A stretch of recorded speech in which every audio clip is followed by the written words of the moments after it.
Merry in between Christmas and New Year's. So it's Merry New Year or Happy Christmas. But glad to be here. I'm John Townsend, and this is the Dr. Townsend Live program. We're here every Wednesday from 2 to 3 Pacific time on a bunch of venues, whatever you're on. LinkedIn Live, YouTube Live, all the guys. And appreciate you being here. We have a time where we basically answer questions kind of like the sort of the hard parts of life: relationships, marriage, kids, our own parents, friends, our emotions. When we have trauma, we've got stress, don't know what to do with it. We help with church stuff. Some people have problems with their spiritual life, with the church relationships. We also help with leadership, organizations, being stuck in some leadership capacity. We handle it all, and we're glad you're here. Just all you have to do is call in or write in. We prefer to call in because then you're on the face. You're not on your face isn't with me, but your voice is, and it's much more personal. But if you're like driving or you're at work and all that, you probably can't do it. Then just text in, and our wonderful producer Stacy will give you the skinny on that because I never remember it. Stacy, hi.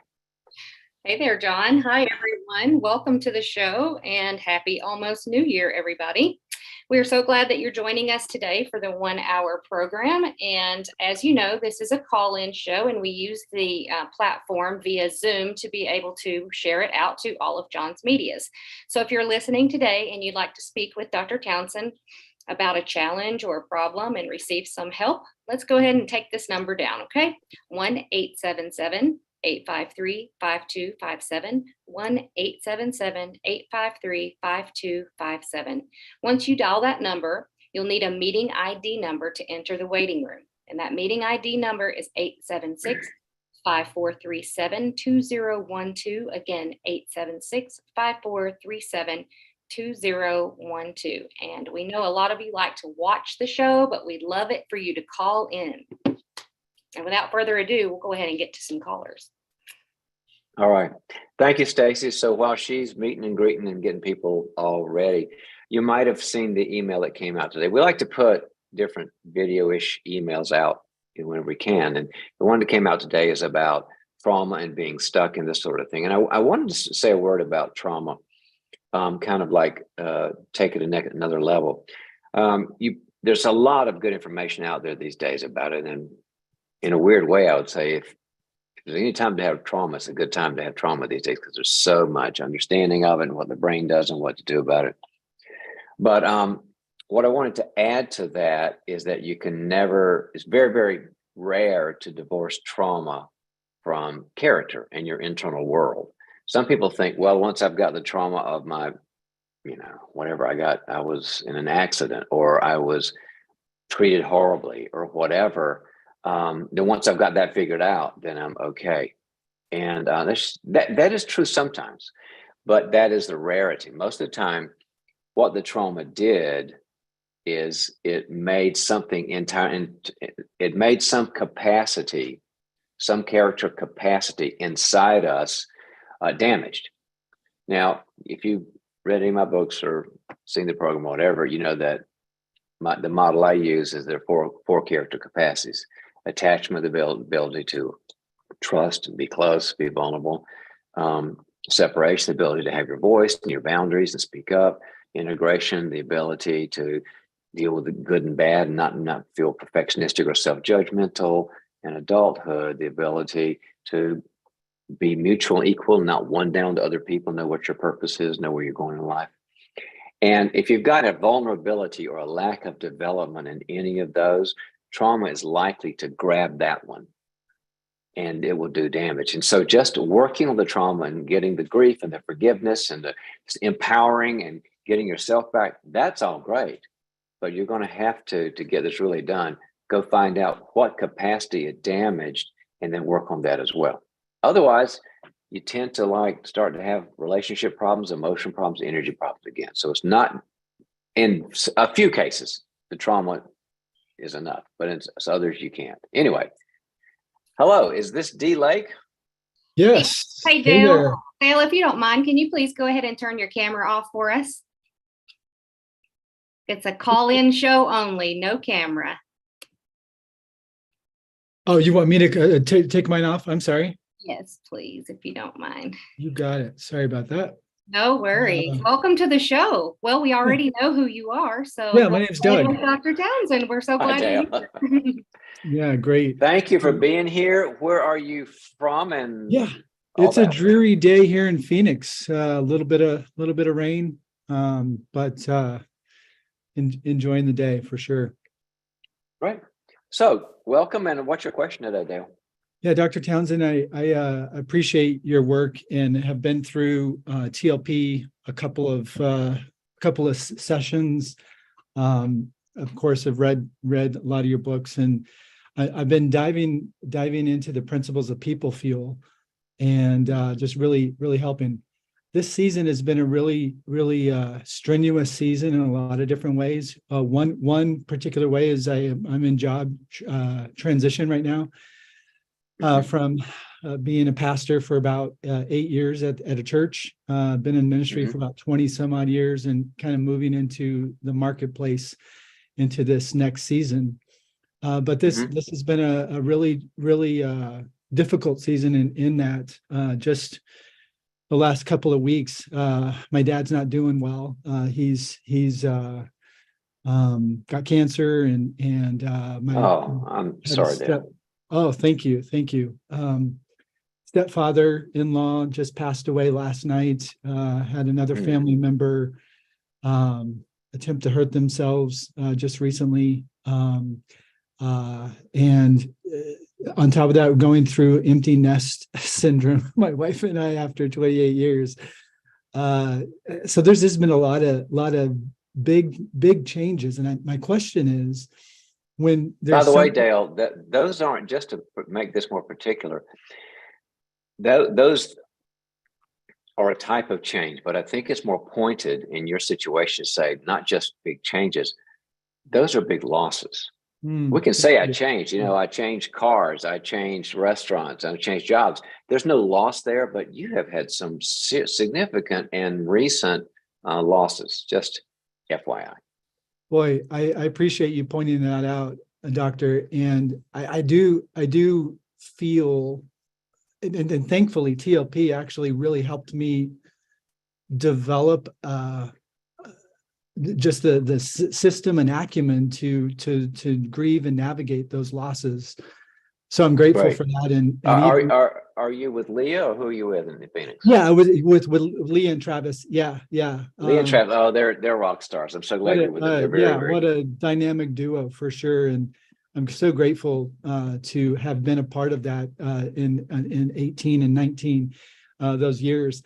And I do feel like, Dr. Townsend, like when there all of these losses are happening, I'm having a hard time like understanding which one to even address, because it just feels like it's been compounded, and I know I'm not the only one. Mhm. So I'm asking for a couple of reasons. One, I want to navigate through this season in the healthiest of ways. And then you throw in, of course, a little family dramatic, really hard stuff. My family members, parents especially, have some mental health issues that they're not dealing with.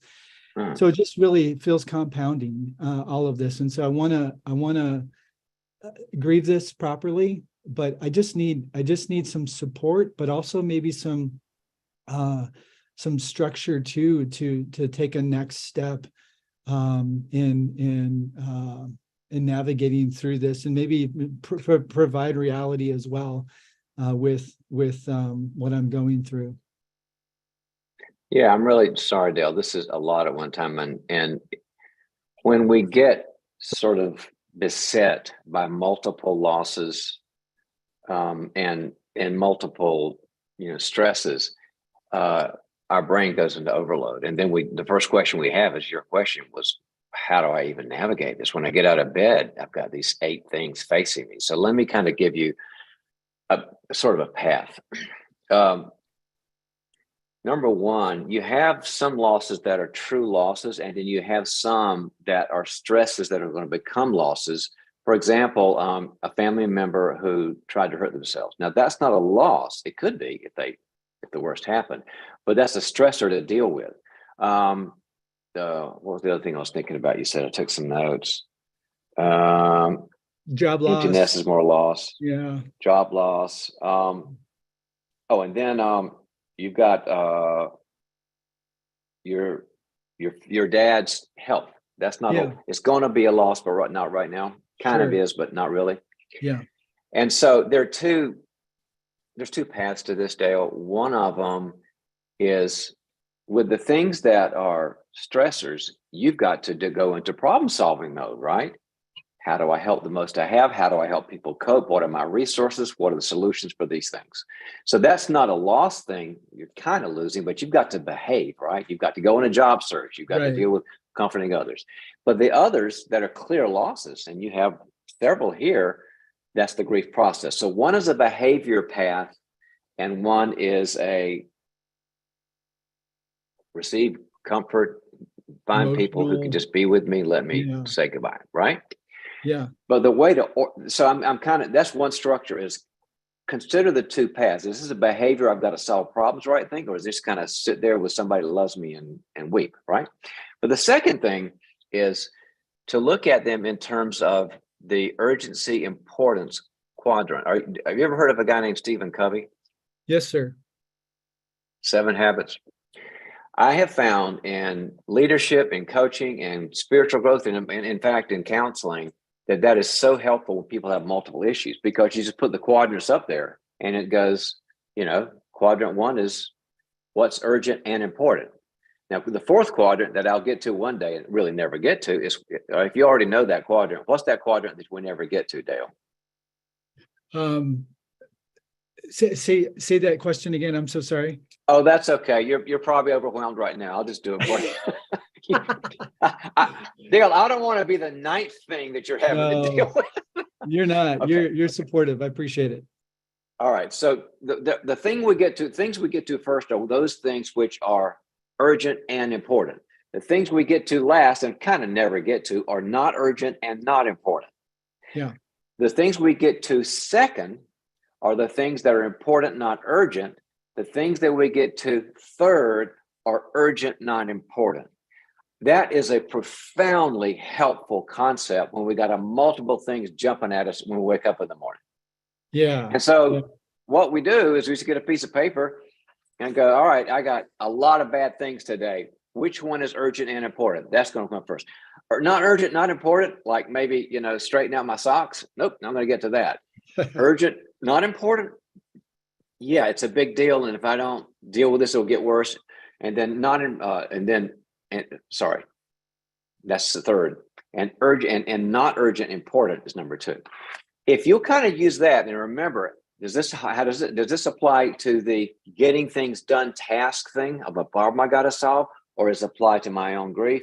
That will give you a decent structure, because you sound like you understand the program, you understand growth, you understand Townsend leadership program. You just need to know day to day how to organize my energy. That's what I would do. Yeah. Well, I appreciate that, and I do know that I think the key especially is not necessarily managing your calendar, but managing your energy, and I think that was a really good understanding. Yeah, if you figure out the energy, the calendar just kind of falls into place. So that'd be what I do, and keep it up, buddy. Hope the best for you.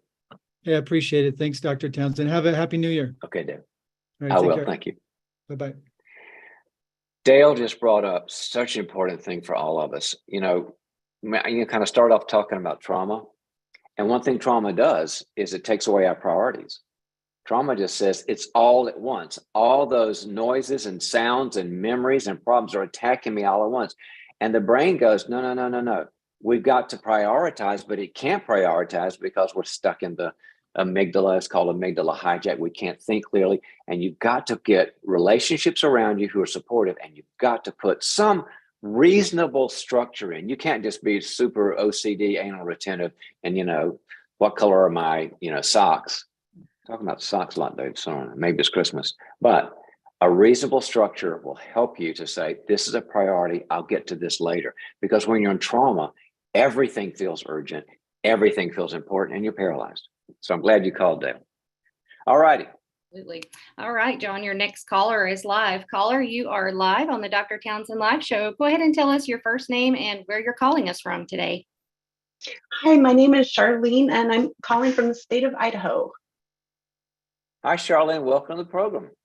Thank you. And I just got in, so I haven't heard anything up to this point. So I look forward to listening to it afterwards. I I'm going to try to make this concise. I know that well, I came out of about an 8 to 10 year traumatic period after my husband post law enforcement. He kind of just tanked, and so I didn't really know how to handle that. So watching him kind of self-destruct, I knew was traumatic. So at the end of that time, when I went to try to get help, I experienced more trauma, which I kind of have been since then, because it was so overwhelming and confusing. And let's see, that was 2019. I decided to divorce my husband after, there's a long list of things, but he just is refusing to handle or to face his stuff. And he's an alcoholic and some other things. So that was a very difficult decision for me that I didn't make lightly. I have a ton of support. I also work at a very stressful job at a pregnancy resource center. We've opened another clinic, and it feels like all of us are having big things going on in our lives. So I'm finding myself like it's a little bit terrifying what I'm aware of that's happening inside. And you mentioned it in the intro video of like definitely not thinking clearly. I feel different on the inside. I feel like my brain just wants to shut down almost all the time. And the going to get help part, I lump a lot of stuff into that. I'm kind of afraid to try to get more help because it didn't seem like it was very clear or effective. And so I feel stuck. All right. So that's a lot of stuff, Charlene. So frame a question. Okay. Questions are best when a person starts with the word how. Your brain will start going, oh, I know what to do now. So start with how and you'll find a question. Yeah. Okay. How do I find effective help? And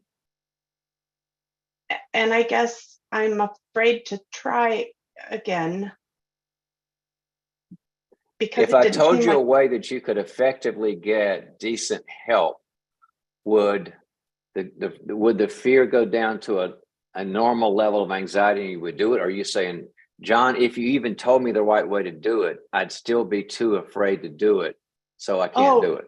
No, I actually don't feel afraid to do hard things. I feel very confused. And I think I feel unsure. I probably I don't know if I'm addicted to reassurance. I've heard that term before. I know that I'm afraid to do the wrong thing, and this seems kind of an unthinkable thing for me. So what I need, I think I know where you're going, but what I need is what didn't work the first time. You said when you first got on, you said, yeah, my husband, tanked, and then I went and got help, and the help I was worse when I got the help. So you said it wasn't effective or vague. So without spending a lot of time on that, because I'd rather spend more time with the solution, give me the Reader's Digest of what went wrong with that first therapy. Well, I didn't know what to ask for. I knew I had experienced trauma watching my husband's destructive behaviors, and what I was getting in the sessions just was like talking and talking and talking, and I didn't see solutions. It didn't make sense to me. Sometimes it's seen as like, well, I'm just reporting all the stuff in my life and I'm getting somebody saying, gosh, that's hard. And then so what, right? Yeah, and keep talking. He was asking me I didn't understand what he was doing. He asked for a bunch of history, and I felt very protective. I know that, like, why are you prying into, you know, my past, my life, my child rearing? Or I guess I didn't feel like I trusted this person. So, Charlene, do you understand that they need to do that? well, I do, but I didn't understand why and how it connected, and I guess that was on me. Well, I didn't do any look at it. research. Look at it a little bit like, you got a fever of 103 and you're not sure if you have COVID, and you go to a doctor, and what do they have? They say they'll email you a thing that says, did you fall down when you were 5, and did you have surgery when you were 7? You have to put the whole thing. I just had to do it this week. Everything. And you think this is not relevant, but the doc needs all the information, because then they're looking for the things that are relevant. So this guy really had to do that, whether or not even it's relevant, whether or not he knows it's relevant. They're going like a machine gun to get all the data, and then they look for the patterns. That's how it works. So I can see that. Okay. So, but you're afraid then, now that you know that you need help again, am I going to do something? Am I going to go into something that's not going to help me? So I'm thinking, let me give you kind of, because I get the question a lot from people that say, well, how do I know what a good shrink would be? Can I just kind of give you the elements, I think, of what to look for? Yeah. All right. First off, as much as you can, if possible, go with a trusted referral source. I mean, you can go online, and online is where you go, if that's all there is. I mean, I do that sometimes.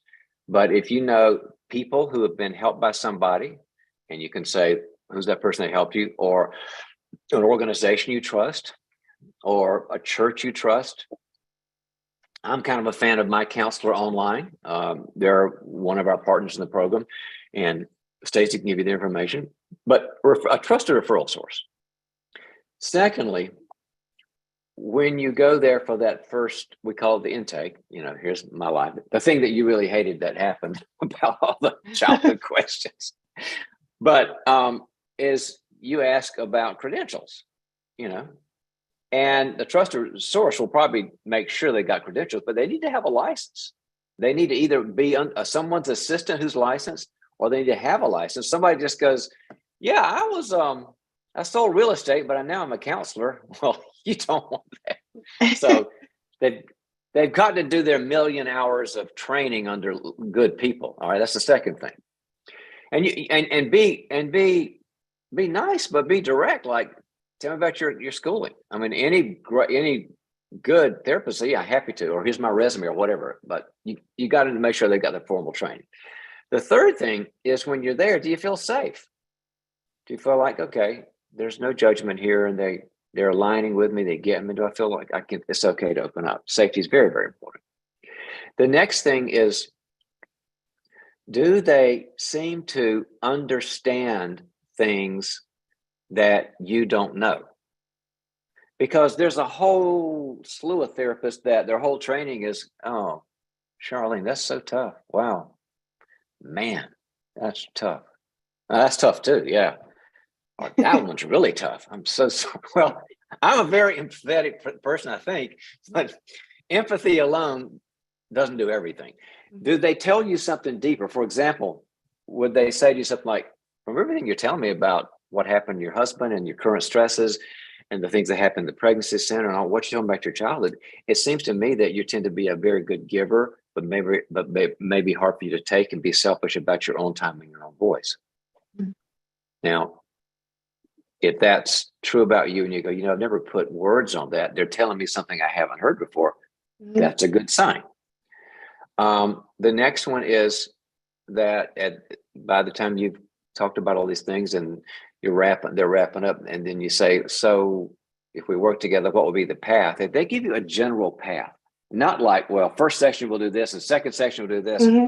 That's an approach that I don't think allows people to really speak from their heart. But they say, well, it seems to be you're a nice person, but maybe you tend to like give up power, give up time. Maybe you think you deserve it. I'm not sure yet. Or maybe you feel like it's not okay to have needs. But I think we're going to go on that path of what a caring person who's been hurt and never had a voice. How can we not only understand that, but give you new skills? That's a path. Okay. My hunch is if you go through those, and you might have to go through 2 or 3 different people. I mean, because chemistry is also a big part of it. If the chemistry sucks, if they had the other 4, I would just say, it's too hard to go. Therapies work. And if I don't feel any kind of bonding with somebody at all, I'd wait. And then after the second or third, then you look at the 3 and you look at notes and you go, I took notes and all this, and that's the one. That's the one. So that's how you do it. Okay. Thank you very much for those tips. You're welcome. And I hope it gets better for you. You sound like a nice person. You've got a lot on your plate. So I hope it helps. Thanks, Charlene. Thank you. Bye. It's really funny today. Not funny, but it's I am struck by the 2 questions we've had so far from Charlene and from Dale. They have to do kind of with the structure of getting things done. Sometimes people just say, I just need to know somebody gets it. I feel crazy, or I feel alone, or I don't like myself, or I feel anxious.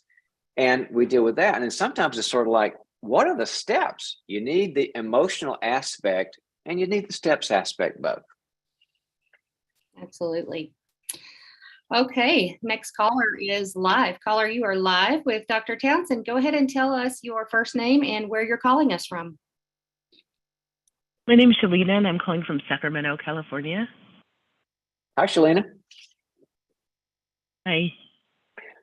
Thank you for coming here during this holiday week. And what's your question for us today? I was wondering, how can I keep my sanity and my composure while I'm going through a high conflict custody and divorce with the covert narcissist?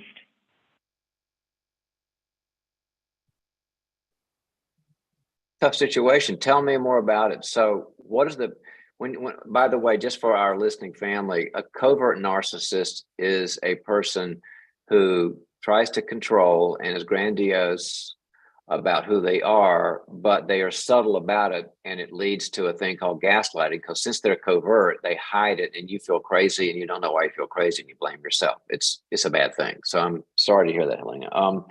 What's he doing that is making the problem worse?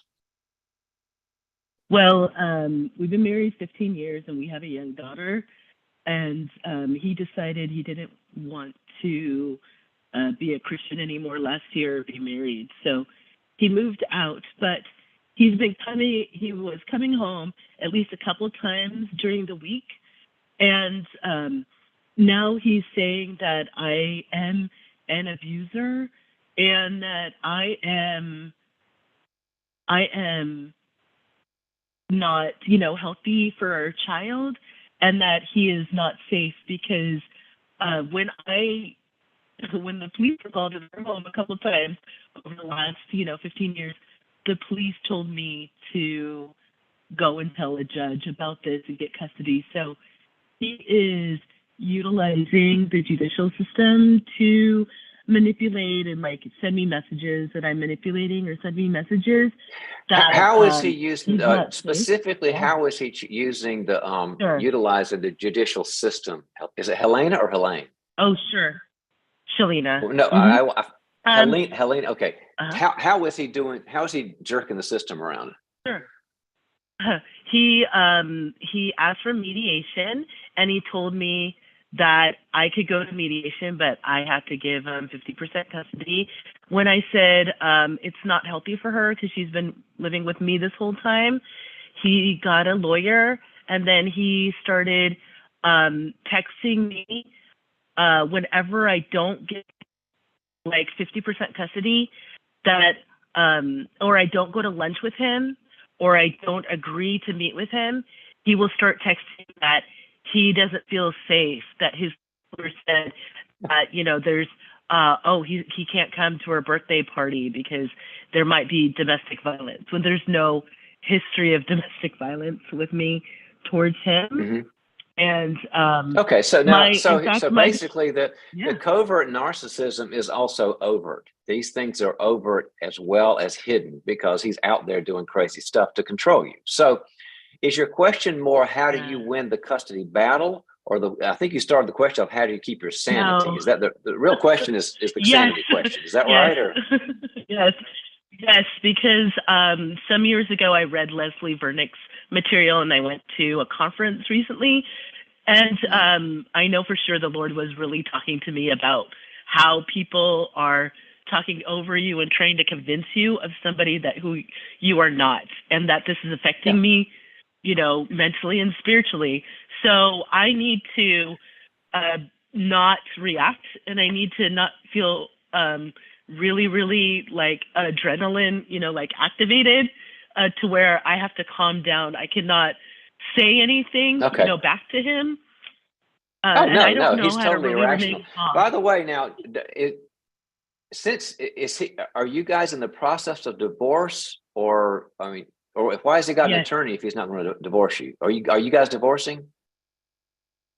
Yes, we are divorcing, and he doesn't want to pay for alimony and child support. So Okay. he Helene, is. do you have an attorney? I do. However, my husband took all the money because he controls the money as well as what we eat and where we go and everything. So I had a little bit of money, and but he has a whole plan on how to paint a picture of me, of how I am not, and to say that I am the one who is emotionally or whatever abusive. I don't know. Let me explain kind of like the strategy. I'm going to give you a little strategy because this is awful and he's doing toxic stuff.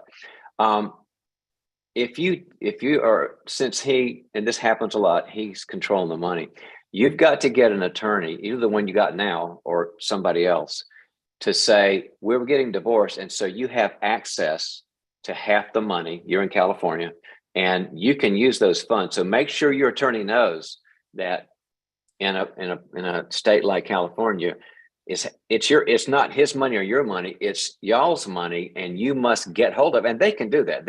The system will say, because then your attorney will call him and say, hey, Sam, you guys are getting divorced. And so, you know, let me see your tax reports and all that. Okay, you got this much. Okay, it goes to her. That's the way it works.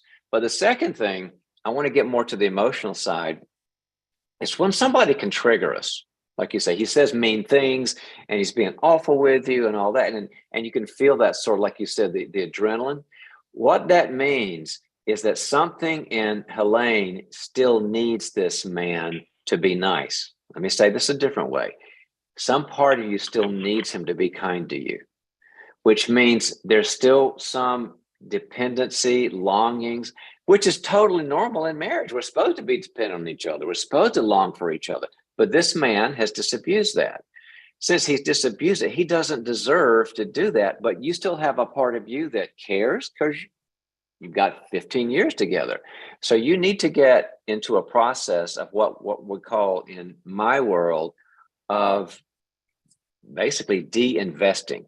De-investing is a very, very important word for somebody in your situation, which means I have all these relational needs about warmth and our past and wanting to be loved and wanting to be accepted. And this guy's being so mean, but those longings make you vulnerable to his craziness. You have to de-invest, meaning I've got to take those needs for love, acceptance, respect, whatever, and I've got to put them in safe people, not into him. And as long as you can bring those needs and talk about those needs to, I don't know, 3 people, a therapist and 2 other good people, and say, I need to know I'm accepted. I need to know that I'm safe. I need to know that I'm loved. I need to know I'm valued. And they respond well, and they respond in a caring way.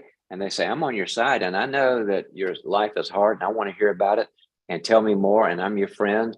Then all of a sudden, these little receptacles in your head go, oh, there's a nice place. And then they go away from Sam. Right now, they're invested in Sam. And they've got to come out. That's de-invest. And they go to these nice people. And guess what happens? You still care about the person's welfare. You don't wish him harm, but you don't need him. To de-invest and I'll just say it simply, is to move from just needing someone to loving them without needing them. You always want to love them because we're supposed to love, care about them. But it changes it from loving them without needing them. The need's getting you in trouble, causing the adrenaline things and the triggering and all that. So those are two. That one was strategic on a legal level. The other is strategic on us, so you don't get, messed up by his toxicity. And I hope things go well for you, Helen. Thank you. You bet. So important to realize the power of relationship. I'm glad that she called, because nothing's more powerful than relationship. Nothing that God ever made. Relationship with God, relationship with other people. People live and die and succeed and fail because of relational issues. I want to tell you, by the way, since we're in that kind of halfway between the two holidays, some people are right now thinking about, guess what, New Year's Day, and what I want to be. I want to lose my COVID 20 or 30 or 40 or all that, or new me, new job, new life, or whatever. But I'm going to get right back to you, sir or ma'am. But what I want to suggest, because I talked to a lot of people about this, is you might want to consider, is this a time for my dream career? And that's what the Townsend Institute for Leadership and Counseling at Concordia University, Irvine, California, is all about. We're totally online. We've got students all over the world, tons and tons of students, and you can get your master's or doctorate or bachelor's in counseling, or we can get a master's or a certificate in executive coaching, consulting if you want to be a coach, or in organizational leadership if you want to lead an organization, start your own entrepreneurial gig, work in a church and then lead that. But we've got students who are getting great jobs now. So if this is your time to go, I've been wasting time, COVID slowed me down, but whether I am 20 or 72, I want that opportunity. I want that opportunity to live my passion and be good at it and make a living at it and have a mission. I always look at those four things. Do you have a passion? Are you really, really good at it? Is it going to sustain you financially? And is there purpose and mission? And we'll provide all four of those for you. So we have information sessions every few weeks where our great professors and staff will show up online. We've got lots and lots of people, potential students just coming in online. You got to register for it. It's an evening together. I'll tell you about the Institute, what we're doing, what kind of jobs people are getting, what's required. And then you break into small groups with our great faculty and show up. We'll talk to you, and we hope that this is your time. This is kind of that time of the year where people go, some things in 22 were okay, some things were not okay, some things totally sucked, and I would like a better 23, and we'd like to be part of that for you. So, very true. Anywho. All right. Great show so far. Thank you, everyone, for calling in. Caller, you are live with Dr. Townsend. Go ahead and tell us your first name and where you're calling from. Hi, Dr. Townsend. My name is Sophie. I'm calling from Chicago. I'm calling. Did you say Sophie? Number one, I did. Hi. Okay. Yes. Got it. Yes, my name is Sophie. And I actually am waiting the information about the certification program for counseling and coaching right now, because I definitely want to do it. I think your approach is amazing, and I think it's the one that works. And so my question, though, is I presently am a counselor, and I have been experiencing countertransference. And I think because I have done work as basically like an ACOA, I am having a hard time finding the support I need to help me through it. And I've met with a couple counselors, and it's not that they're bad, but it's just not getting to what needs, what I need to help me. All right. Maybe let me start with our listening family, viewing family, whatever, on what countertransference is. You're in the field and you know what it means. And it's actually, I don't consider it, I know you're feeling it right now as a problem, and I want to help with that, but actually it can be a great tool. Countertransference is when the therapist begins to feel feelings from the past that merge toward the client. Because you might have heard it, you guys might have heard of transference, which means, all of a sudden, since my therapist is quiet, all of a sudden I have these feelings about my dad who never talked to me. What's that about? Well, that's called transference. And it's a very powerful tool about understanding what happened to me in those early developmental years in the here and now and working through, and I can, get new skills and grieve it and all those sorts of things. Well, countertransference, because therapists are humans too, is that sometimes a client will evoke old memories in ourselves about stuff that happened, and we'll see the client a certain way. For example, a therapist might see a client as judging them, and like, I can never be right for them, and I'm never enough for them. And then they finally realize, wait a minute, I got somebody in my life who did that. And it's so helpful to kind of work that stuff out. And all of a sudden, it's a little bit when Jesus said, make sure that your eye is clean, when you're scrubbing your eye, scrubbing the light. It's like, oh, my eye is clean. I worked out my father issues or my mother issues or my whoever issues with my therapist because I was able to deal with the feelings. But when therapists have it, it's a little bit disruptive because I'm supposed to kind of have it together. So I need to know from you, Sophia, what's the specific countertransference problem you're having? Okay. Specifically, what I'm experiencing is that my parents were deaf. And so we basically we had to help them. We had to do everything for them as children.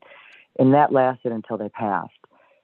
Although there was a lot of dysfunction from alcoholism in their families, that was clouded over by the fact that they needed our help and we could never say no.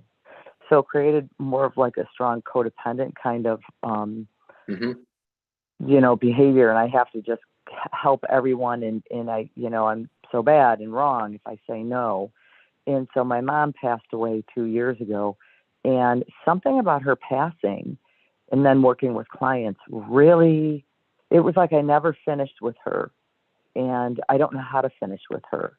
And with my clients, it just brings it up. Like I want to be able to help them sort of maybe the same way. Like I feel like I'm failing if they're not fixed. And I understand. Like you take sort of enormous responsibility for their healing, which then affects everything. Yes. Yes. Okay. So you've noticed this, it sounds like with more than one person. You've seen the pattern inside Sophia about this. Correct. All right. So when you said I'm not done with my mother, that's a very important statement. You're tying in the fact that you guys, I guess your sibs, couldn't say no to her, and she was fragile in some ways because she was deaf and there was alcoholism. And so you become kind of the parentified child and grew up way too soon and had this big person that you had to keep alive when you're a little person, which creates all sorts of things about over responsibility. Have you ever done any work with in your own growth between you, not with your real mom, but have you ever done any mom work in your own therapy? No. Okay. I want to start the ball rolling, because what I would do if I were you, after we get off of this, I would go get some good therapy about that. I mean, I'm a believer in great therapists get great therapy, and it's life-changing. But I think we need to start the ball rolling. I would like for you and I to have a conversation with your mother. Okay. It's a role play. All right? Uh-huh. So I am going to talk to you. I'm going to be the healthy Sophia, the one you're trying to become, because you want to help people, but you want to be healthier. But I would like, for instance, and I know that I want you to, since she was deaf, you would probably use sign language to communicate with her, right? Correct.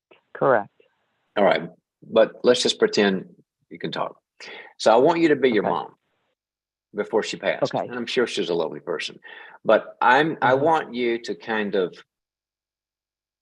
be the mom that wanted her daughter to take care of things. And I'm going to tell her things are different now, because I want to put a voice on that for you. All right? Okay. So let's pretend she's alive, and and I'm going to tell her things are going to be different. I want you to kind of do the pushback that your mother would have done for you saying I can't always do things for you. You follow me? Okay. Yes. Yes. Okay. Hey, Mom. Hi. How are you? I'm good. I'm good. Thanks for us getting together. I wanted to tell you some, I'm a counselor, and I also believe in personal growth and improvement, and something I need to do in our relationship, past, present, and future, about the nature of it. And can I talk to you about that to make things healthier? Yeah, I guess I don't understand. I don't understand. I know I'm being so What's vague, wrong? and I'm sorry. I'll be more clear. I have realized that you and Dad had so many. I mean, you're wonderful people, but you guys also had so many needs that I dedicated my life. I don't know if you even were aware of it. My life to making sure that you were surviving, and I think I gave so much that I lost myself. And so I want to let you know that I love you, but I'm going to have to live my own life now and not take care of you. I'll support you, but I can't take care of you anymore, Mom. And I need to say goodbye to that part.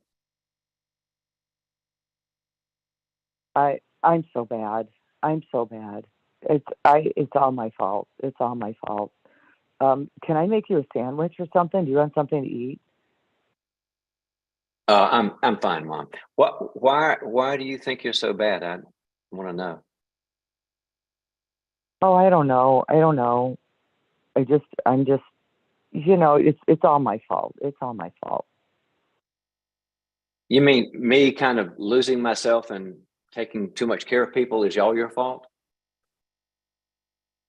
Dad and I didn't stop him. It's my fault. It's my fault. Just as a side note, Dr. Townsend, that's what she would do. She would never engage.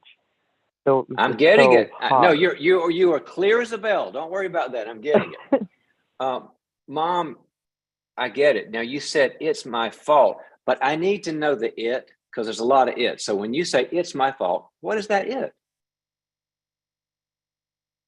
I don't know. I don't know. It's just, it's just bad. I'm bad. I'm bad. Right, right. So you don't know what the it is that you feel bad about. Is that right, Mom?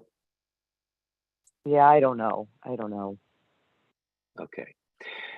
Can you tell me what I'm telling you? Are you able to tell me in your own words what I'm telling you? Because I'm not sure I'm communicating. What am I telling you?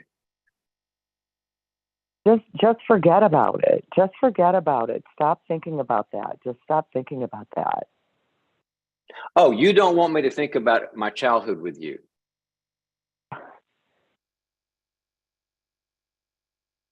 Yeah, maybe it's my fault. Yeah. Okay. Okay. Mom, I can tell that I'm overwhelming you, and I never want to do that. And I get it. But I need to let you know something. I'm going to be different now. And here's what I'm going to do. I love you. I'll always love you. And you did so many things for me with so many struggles. But I'm going to say goodbye to the way things were with me taking care of the level I shouldn't have. So I'm saying goodbye to that now. I'll remember you. I'll keep you in my heart, but I'm not going to be that person anymore. I'm going to be full of grace and truth, not just grace, grace, grace, and I can't lose myself. So I'm saying goodbye to that old relationship. Does that make sense, Mom? Yes. Yes. Okay. Okay. I hope that you and I will still maintain, but I'm going to be moving on. I'm moving on past you. In fact, you passed away, but I'm moving on past the memories and I'm moving on past all that stuff. And I'm not going to be taking care of you in my head anymore. I'm going to be loving you, but I'm going to allow you to take responsibility in my memories. And so this is the beginning step. I need to say goodbye to those old ways. So you take care, Mom. All right, let's break. Now, Sophia, you nailed Yes. her. I mean, you really got it. You got it. But I want to know one takeaway you got from this first little step of getting the countertransference resolved. One little thing you picked up. Like what came up in me and doing this this exercise. Is that what you're saying? Yep. Or Yep. what did I learn? What came up for me is just the inability to get anywhere. Like, no matter what I said, she pretended she didn't understand. And so it never felt, there was never any movement, ever. Right. Which is so important. And I want you to take that to whoever you see about this, because what happens is when the child can't say, stop it, I got to go play. And they say, no, you need to take care of me. And no, you want to go play with your friends, and they don't engage. The child feels paralyzed. Like, I'm bad if I go play with my friends. So this is the first time when Sophia says, and here's the mantra I want to give you, Sophia, is even if you don't get it, I'm still moving on. I'm not going to spend years explaining to you to see the light, to get it, to understand. I've done all I can, and you have refused to understand. So I care about you, but I can't keep putting energy into making you understand. I've got a life, and I'm moving on. That's the mantra, Sophia. Okay. I literally just put that on my phone. I love that. I will do that. You do that, and I want you to go change a bunch of lives. I'm glad you're in our field. You take care. Yeah, thank you so much. Dr. Townsend, real quick, do you have like a specific type of therapist you would recommend? Do I look for for just somebody where I say I want to do mom therapy? Did I call you Dr. Cloud? There. What? I didn't call you Dr. Cloud, did I? I called you Dr. Townsend, right? I think it was Townsend. Sometimes it gets mixed up with our accents and stuff. I would say this. I would go to someone who understands mother issues, but is use either the words depth or character-based or psychodynamic. That'll get you where you want to. Either they're a depth therapist, or they're a character-based therapist, or they're psychodynamic, and the right one will get you where you need to go. You know, Henry and I wrote a book. I gave it to a friend last night. It's called Our Mothers Ourselves. It's a mom book, and we talk about the 6 types of dysfunctional mothers. Grab that too. Okay, great. Thanks so much. All right, Sophia. Take care. All righty. Thank you. Bye-bye. That was so hopefully helpful to y'all that are stuck with an old memory of somebody that either manipulated you or needed you to need them or controlled you, is that you got to say goodbye. You never are disrespectful or mean, but you got to say goodbye. Anyway, who's up? All right. Welcome to the Dr. Townsend live show, caller. You are live with Dr. Townsend. Go ahead and tell us your first name and where you're calling from.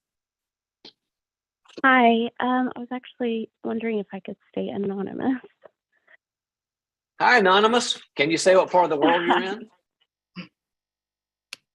Or do you want to just say, I'm anonymous on planet Earth? That's fine too. Yes, that's fine too. I think that will play into my question as well. But sure. So I was married to someone who was verbally and emotionally abusive, and it was very covert.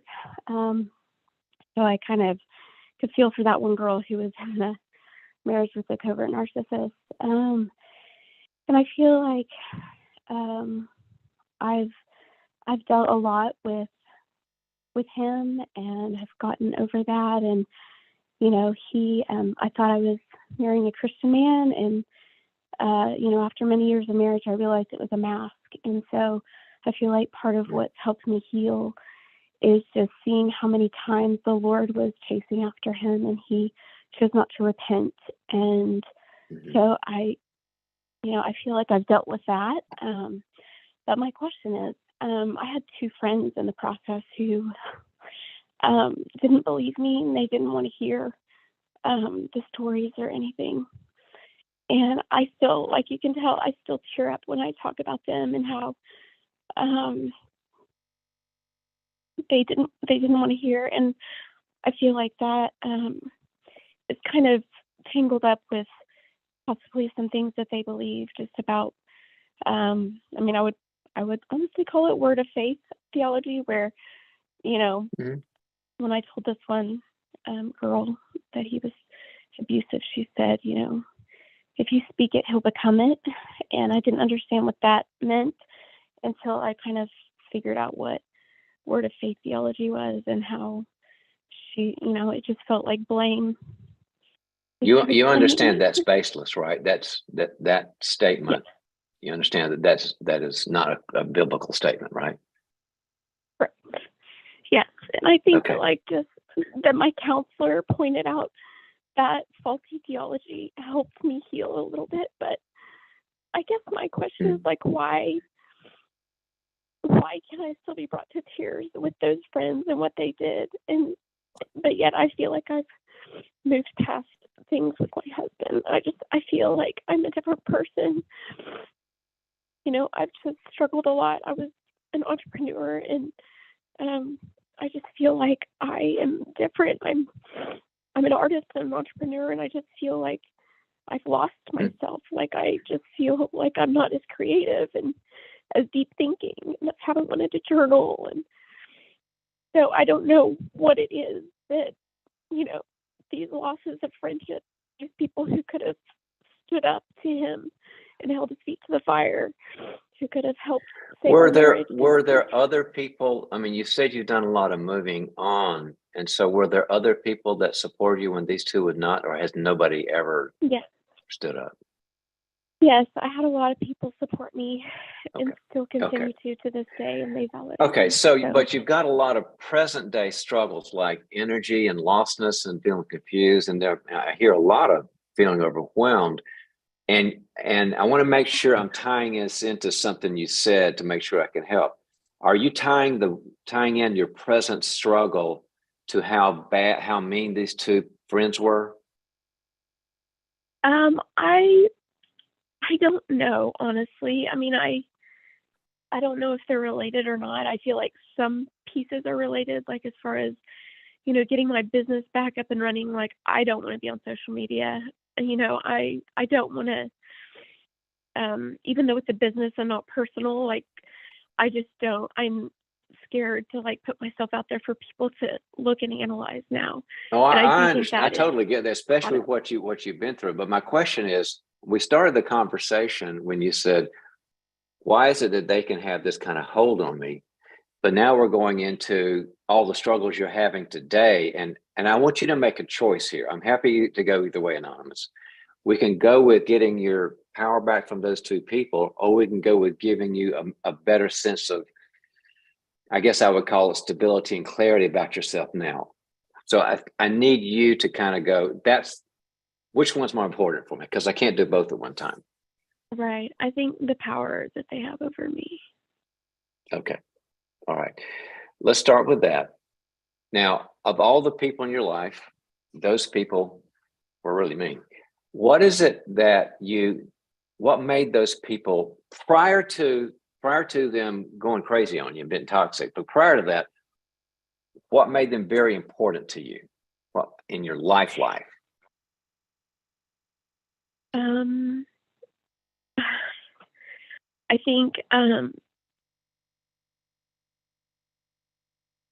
I think just walking closely spiritually with them and talking and listening, and I feel a little crazy in my head because I'm like, wait, these were people who left Jesus. Like, this doesn't make sense. Okay. So, but before they went mean, it sounded like you had a good sort of cadre of Christian friends that you felt safe with, and they were just part of that cadre. They didn't stand out in any way. Right. Before they got mean. Am I hearing that right? Yes.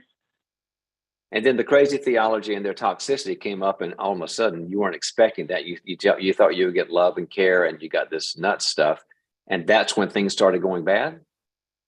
Yeah. Okay. Here's my hunch, Anonymous, is when we're in struggle and we're around love and help and grace and guidance and those sorts of things, and we've got a kind of a little tribe of people around us, it goes real well. It doesn't make the struggle go away immediately, but it helps.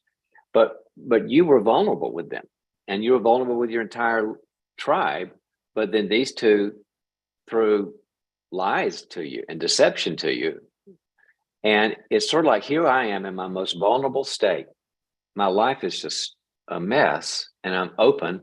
I'm bleeding emotionally, and then they start judging me. And the worst thing that can happen to us is when we're vulnerable to be judged, because it's like there's no skin on us. The judgment comes in and just wrecks us. So I think that it's almost traumatic, I think, that they judged you in a very vulnerable state. So what I want you to do is I would like for you to get with these other friends, because it sounds like you still have good friends, or a good therapist, and have somebody feed back to you that these persons, let's call them Sally and Beth.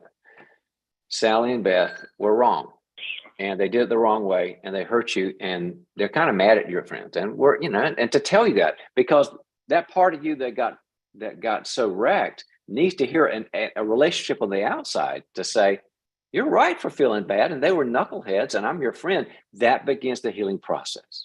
It takes the power away from them to have some other adult who's strong and sane and loves the Lord to say, wrong, foul, wrong side. I'm mad at them. I'm on your side. And that begins the process. So I would find those people, and you'll begin to find clarity in your head, I believe. And I believe that will help this second present part. Okay, Anonymous? Yeah, thank you. All right. You take care. Thank you. Well, I'm really appreciative of how vulnerable people were. Speaking of vulnerability today, Stacy, things are tough. And when people bring up the tough stuff, it's sort of like, it's not easy to do, but it begins the path. Absolutely. So we wish everybody a great New Year's, and that it will be a really new year, meaning not just another year, new meaning different, transformative. Don't live 22 again in 23. New year. Anything you got to add, Stacy, on a logistic level? We had quite a bit of callers in the queue at the end of the show today, and we're sorry that we weren't able to get to you, but we'll be back on next week, and we hope that you will join us then. Just hope everybody has a great new year. Okay. Guys, take care. Bye-bye.